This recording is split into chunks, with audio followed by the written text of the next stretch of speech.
Buonasera a tutti.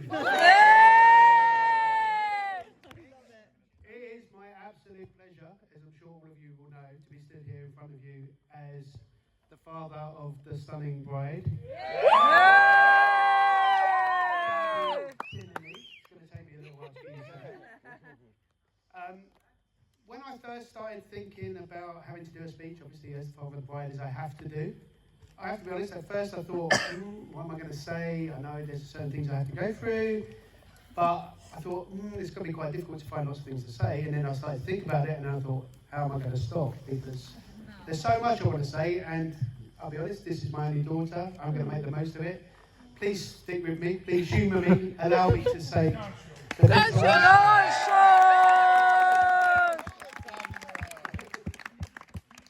Firstly, Gabby is now a Tinny, so it's right.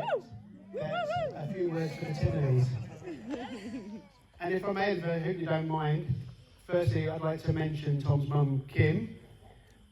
Now, Sharon and I didn't have the opportunity to get to know Kim very well, but we've been very fortunate to get to know Molly and Noah and of course Tom and their partners, Serena and Max and of course Gabby over time. And I feel that has given us an insight into what Kim was like and what a fantastic mother she was to the three of them and how proud she would have been to see them all here today. Obviously on Tom's special day, but it's a significant day for the whole family. And then on to Robert down the end.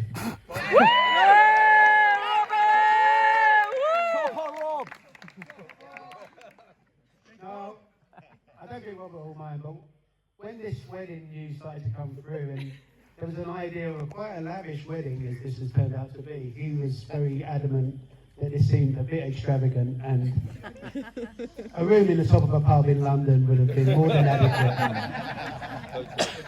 But then suddenly somebody mentioned a vineyard. And a vineyard in Tuscany. And for some reason, Robert very quickly came round to the idea. And now, to my lovely lady on the left, Roz.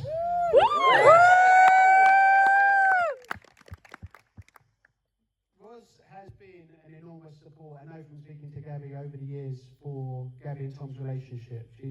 Gabby has, she couldn't say enough about you, Roz, in terms of how much support you've given her, and through the early days of that relationship, none of us would be here today, I don't think, without the input of Roz and the support that she gave both to Gabby and Tom at that time. So thank you, Roz, and everybody else is here. Very grateful to you.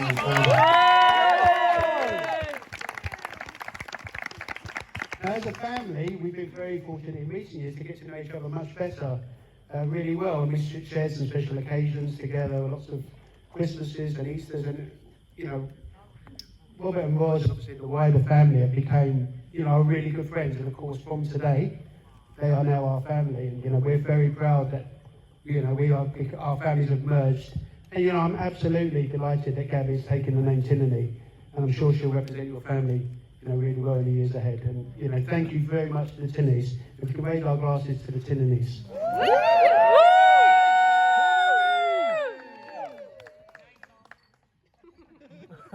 That's one name. Now, on to my beautiful and stunning daughter, Gabby.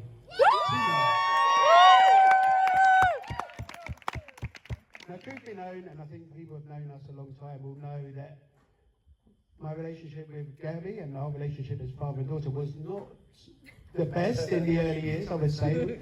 And these speeches, when you write them, are really useful because they make you reflect on your past life and how things have got to this point in time.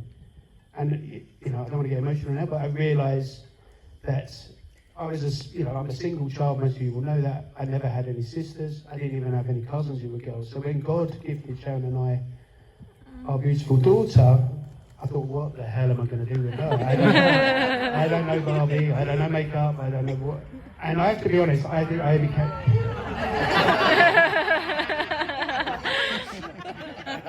I didn't know it then. I've learned to love it. And I was lazy. I left it to Sharon and to Gabriella's grandparents, I think, to do those early years, to do those formative years with Gabby. And I genuinely, and I will always regret that I wasted that opportunity to spend more time with her as a young girl. But things did progress as Gabby got older, and obviously she then needed me for lifts everywhere. Then we started to become more closer, and I'd give Gabby lifts to birthday parties and to friends' house, especially when she went to Loretto, and all her friends were scattered far and wide and needed lifts to Bedfordshire and Luton. And it was a fantastic opportunity for me to actually get to know Gabby on those journeys of ice skating. And to, I know posh, right?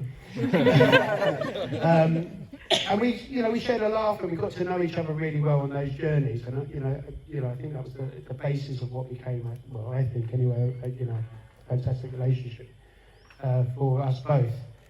But it was on one of those journeys. Gabriella started working in Waitrose when she was 16, and I was giving her a lift to Waitrose as I did most Saturdays, every Saturday.